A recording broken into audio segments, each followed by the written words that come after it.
We'd like to invite you to watch English news on the Central Television channel of Đồng Nai Province.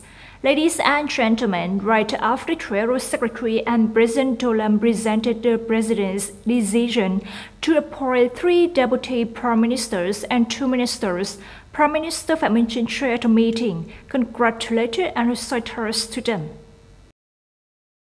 Prime Minister Phạm Minh Chính congratulated Comrade Nguyễn Hòa Bình, Comrade Hồ Đức Phước, Comrade Bùi Thanh Sơn on their appointment as Deputy Prime Ministers, Comrade Đỗ Đức Duy on his appointment as Minister of Natural Resources and Environment, Comrade Nguyễn Hải Ninh on his appointment as Minister of Traders. The Prime Minister hoped that the newly appointed comrades would promote their strengths and work experience, share the same fate and hardships with the government to further promote solidarity, unity, discipline, integrity, innovation, decisive and effective actions, and excellently complete their side tasks. On behalf of the government, Prime Minister Phạm Minh Chính also congratulated Comrade Trần Lưu Quang on being trusted, transferred, and assigned to the Politburo to hold the position of head of the Central Economic Commission, and hoped that Comrade Trần Lưu Quang, in his new position, would continue to coordinate and share with the government and government agencies so that the agencies would successfully complete the side tasks. The Ministry of Finance has just issued official dispatch number 8689 to the Ministry of Transport and the People's Committees of provinces and centrally run cities on public disbursement of important national projects and works, key transport sector projects, inter-regional transport projects managed by localities, river and sea erosion projects using the central purchase rivers in 2023.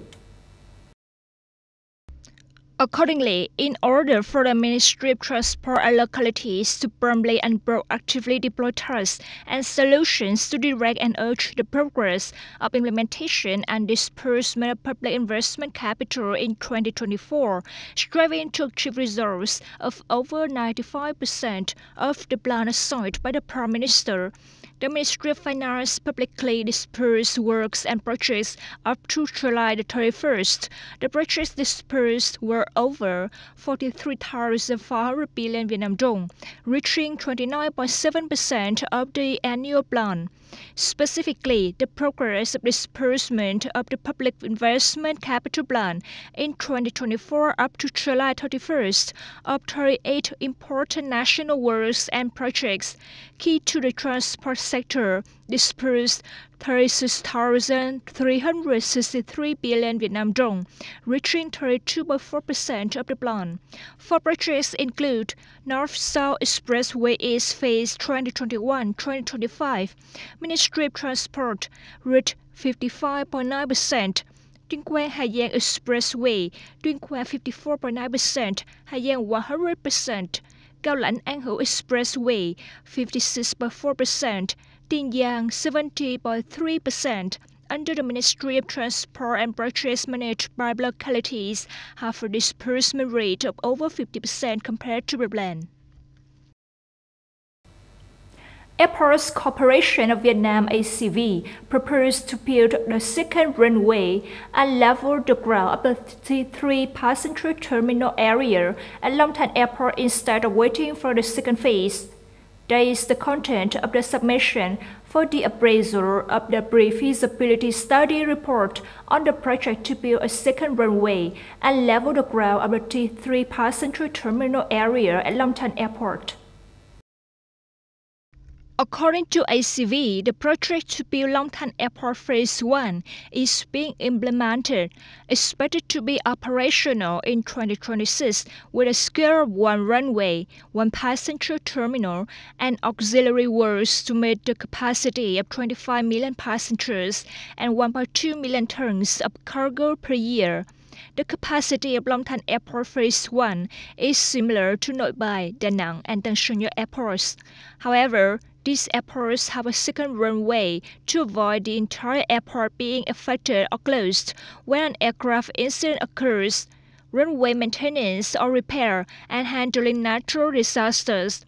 ACV believes that the construction of a second runway at Long Airport is necessary to meet the requirements, effective exploitation of investment project in Phase 1, and ensure safety in exploitation. Combined military activities when needed. The construction of a second runway at this time has many advantages, such as taking advantage of the infrastructure under construction in Phase 1. Russian President Vladimir Putin affirmed on August 27th that Moscow is ready for dialogue with all partners in the Asia-Pacific region and is committed to building fairer international relations. In his welcome message to the 9th Eastern Economic Forum (EEF), Mr. Putin emphasized the growing role of the Asia-Pacific region in international affairs. The Russian president said that the region is creating many new opportunities for cooperation, especially within the framework of multilateral organizations such as the Eurasian Economic Union, the Shanghai Cooperation Organization, and BRICS. Mr. Putin stated, Russia is committed to active cooperation to build a more just and democratic system of international relations, not subject to imposition, coercion, and sanctions, but based on true equality. The Russian president also called on the forum participants to seek new and promising forms of cooperation in many areas, from transport, energy, infrastructure, to the environment and tourism. The 9th EEF takes place from September the 3rd to the 6th in the Russian city of Vladivostok. The leaders of French Socialist and Green parties said on August 27th that they will not participate in further talks with President Emmanuel Macron to find a way out of political deadlock. Instead, they will call on their supporters to hold peaceful protests. We will not continue consultations with a president who does not listen and is obsessed with power, said Green Party leader Marine Tondelier. Socialist Party leader Olivier Faure also said he would not continue negotiations, as the possibility of forming a government led by a left-wing coalition had been ruled out. LFI, a far-left party in the New Popular Front and FP coalition, has called for mass protests on September 7th to protest the political deadlock. A day earlier, Macron failed to convince Marine Le Pen's National Rally Party to agree to a proposal to form a government led by the NFP. Following this move, Macron announced that he would rule out the possibility of the NFP leading the new government, instead suggesting a round negotiations with the parties. You've just watched the English news on the Central Television channel of Đồng Nai Province. Thank you for joining us and goodbye.